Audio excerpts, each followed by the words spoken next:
Hey friends, there comes a time in every guitar's life where you gotta change the strings. Hey, I'm here to change the strings on my Blues 51, Alvarez Blues 51 here, and I love this guitar. I can't hide it. So I'm psyched to change the strings on it. It's been a while, and we're gonna give it a go. But if you aren't familiar with the Blues 51, look how thin that thing is. It's really thin. It's a beautiful guitar. It's got an arched back if you're not familiar with it, and on the back there are no braces. So there's no bracing on the back of this guitar. It's two pieces of wood joined and shaped in the back. And there's I think benefits to that and drawbacks. But this is a 12 fretter. I love this thing. I think it gets played um, the second most in all of my guitars. This is the guitar that I grab to travel with and just run over to someone's house with. So I love this guitar. I'm psyched to change the strings. As always with my guitars, I beat up that third string, and so this one has a nice rattle to it, not a buzz. That's very dissatisfying. And all of my guitars get that because I hit them with the banjo picks. So these metal picks just eat up that third string. So I'm probably being extremely redundant if you watched these before, because I'm always talking about the banjo picks eating the third string, and this is a huge dilemma for me. I wonder if it's a dilemma for you. It's such a dilemma for me that I'm actually looking into an unwound third string, which I've just recently learned that is a common practice on resonator guitars, and you can buy a third string unwound. And I think I can get one at the same gauge or less. So 24 gauge on this light set, and I can get 20s and 22s. I found String Joy actually offers them. And so I'm going to bring in some unwound third strings here and see. I think it's going to sound weird. So yeah, this is the Blues 51. Let's get into some string change and see where it takes us. Of course, for the camera purposes, I'm going to prop this up on the pillow here. And it's about time that I actually replace my thumb pick at this moment too. This one is absolutely shredded. I don't know if you could pick up how shredded that thing is. You can see that angle. Let me put it next to a new one here. It's I don't know if you can see that actually, but old one versus the new one. How can I show this best? Old one versus the new. You can see this one's all pointy and it's just worn down. So we're going for a new thumb pick today. That one hits the garbage. And here we go. First things first, for me, but maybe not for you, and I will address this right away, is I leave the coils on my guitars here. I leave these strings coiled up. The reason being is that in days gone by, twice in two different situations for me, I reached over to the headstock of my guitar that had strings snipped on it, and I landed one of these strings right up under my fingernail, and it hurt real bad. And I didn't just do it once, I did it twice, and at that point I concluded pretty much for my lifetime that I'm going to leave my strings coiled at the end. So am I being stubborn? Maybe so. Does it look a little messier than what it looks like when they're snipped? Yes, for sure. Do I care? Absolutely not. So I don't advocate this for anyone, but that's my story, and I'm sticking to it. So first things first, of course, got to unwind this bit of a tangle. Some of you won't have to do this. So I'm going on here with D'Addario EJ16s, my standards. I will say, if you watched my last string change video, I did try out some D'Addario XS's, Phosphor Bronze lights, on my Yeri, and man, do they sound good. They sound great. They really, really do. I don't have much bad to say about them at all. I don't think I have anything really bad to say about them. I will say that my third string drama continues, though.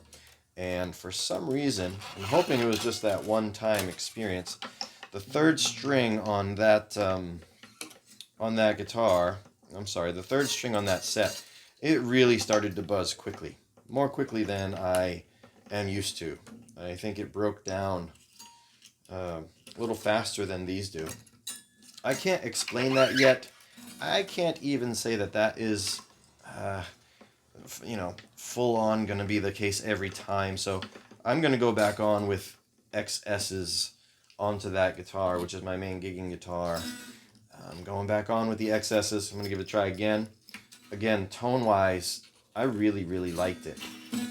Another factor in the tone-wise of that, the tone of that guitar is I really think it's opening up. It's growling in a way that I really, really like, and I hear the difference from when I bought it. Because when I bought it, it had not barely been played. I did buy it used, actually. I had placed an order for that Yeri through Guitar Center, and after waiting around for 8 months, no more, 10 months, and having them tell me that it was getting further and further and further backlogged, I started to actively seek one out. And oh, look at that, the nut fell off. I started actively seeking one out and found one on Craigslist for a solid price.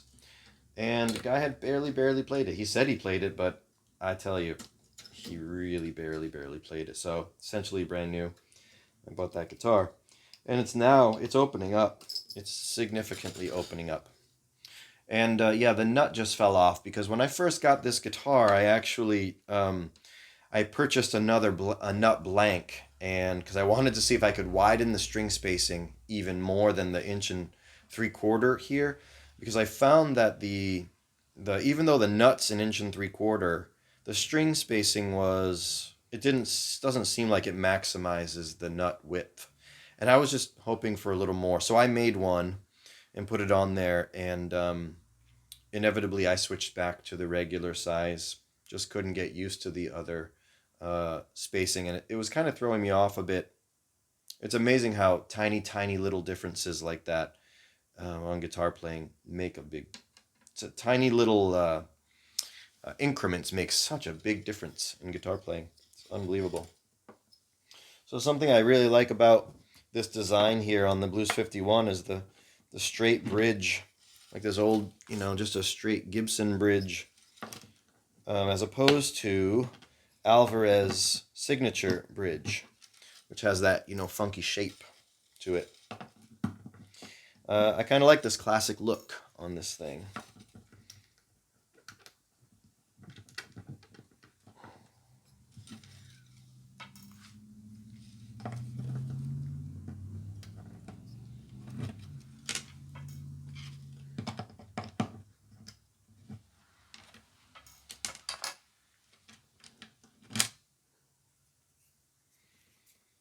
There we go. These strings have seen their end. Off into the bag of strings. There we go. Hey, brand new pack. Diodario. I was traveling and needed another set because of a break. And I actually bought a single string as well as a full pack. I was pleased that the store I went to had single strings for sale. And so I have this pack. Usually I buy them in a 10 pack. But here we are with a actual sealed up paper case. So for the first time in quite a while, I broke a string during a gig recently. And I broke the E string right under my palm. Just popped. I was in the middle of a Bob Dylan song, Tangled Up in Blue. it just popped on me. Hadn't happened in a while. Had to change a string mid-gig, so I tried to land the plane gently, but it's hard to do so when you have a big pop and startles you. So I just killed the song and grabbed my case and changed that string, and in a matter of I feel like it's a pit stop when you're on a gig, it's just like a race. So I changed that string real quick and got back to it, picked up on on the song right in the middle of right at the next verse. So uh, not sure that came off all that smooth, but was what it was. This guitar I broke. I believe it was the first string. It broke on me a little while back. Don't really had it. Didn't really have an explanation, and it wasn't long after I had put new strings on it, so it was kind of the same age as the other strings.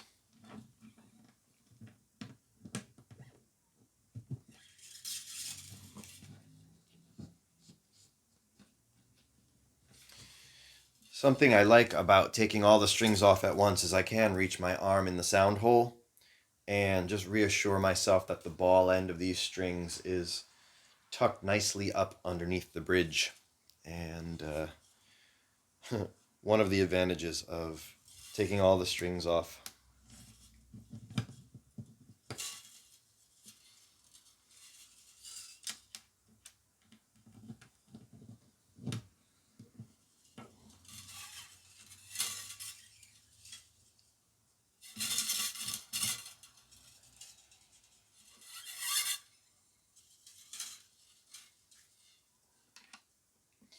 So because this nut, I didn't put a drop of glue under there or anything. It's just kind of floating around. Um, because it is loose, what I'm gonna do differently than I usually do is I'm gonna secure the sixth string and the first string to hold it in place. That will keep it pretty much centered. This guitar is so little it doesn't fit on my lap. One of the other health hazards of not cutting your strings is they're flopping around in your face, so you gotta be careful. Living on the edge. I grabbed a lot of string there on that post, but that's okay. All right, let's get this first string on here. So yeah, I'm interested in hearing what my guitars, or one of my guitars at least, will sound like with an unwound third string.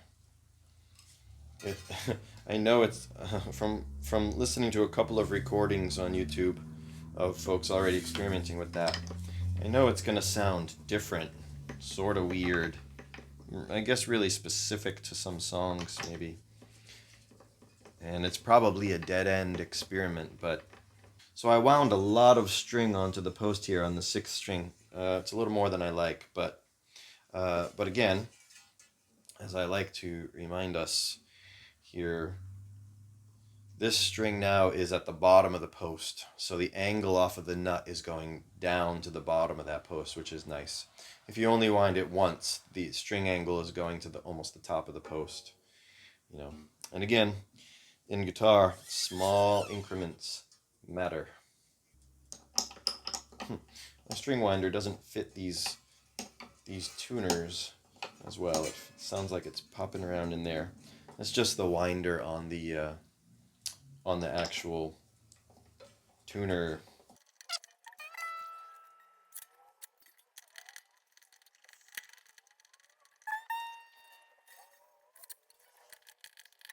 So as I mentioned, I love this Blues 51. It's tiny. It's tiny. It's got a nice loud sound. It has a special quality to the tone that I hear myself, and I really really relish. I'm not sure everybody hears it though, but that's okay. Um, but I absolutely love this guitar.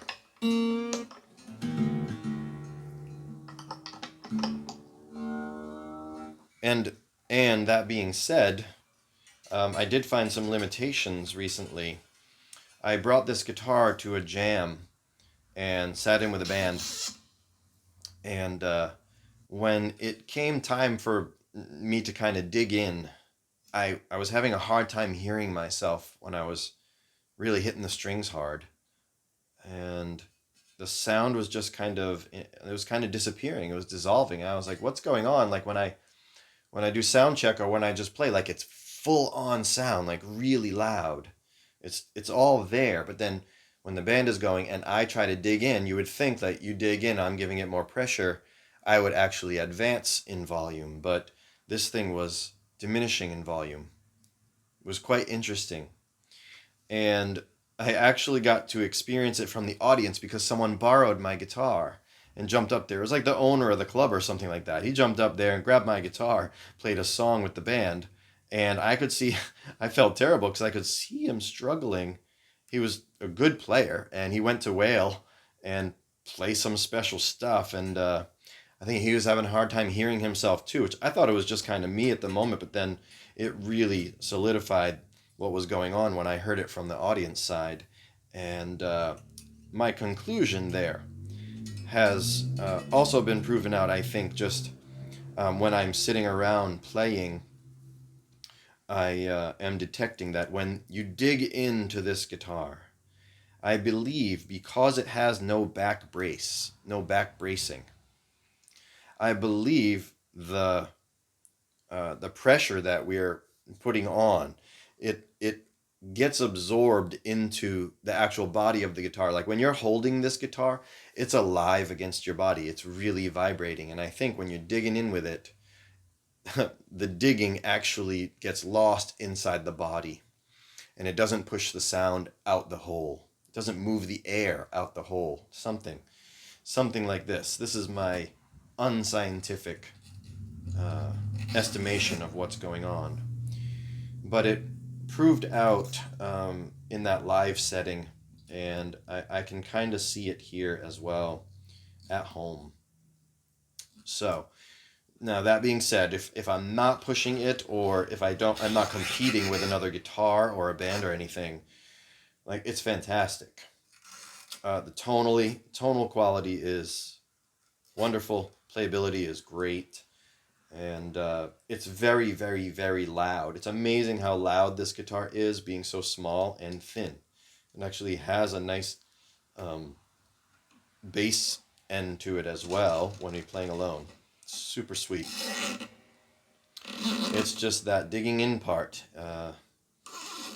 that doesn't really, it doesn't have it to give, and I think it's because of the back bracing. That's my theory. And if I could have, I would have bought this guitar without electronics. But these guitars are hard to find. I see maybe one a year popping up. And I don't actually know if maybe they didn't even make these without electronics. I actually don't know.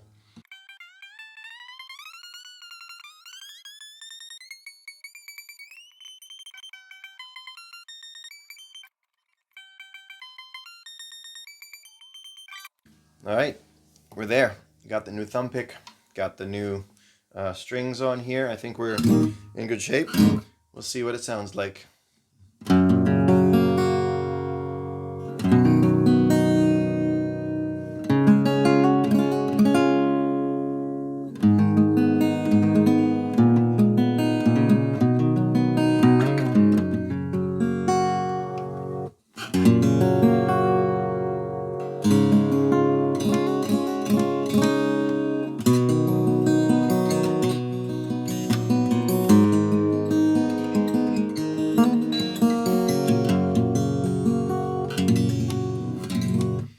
Yeah, sounding good to me. All right, this is Umbles and Alliums.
Hey, thanks so much for watching. Take good care. See you next time. Why did I wait so long to change these strings?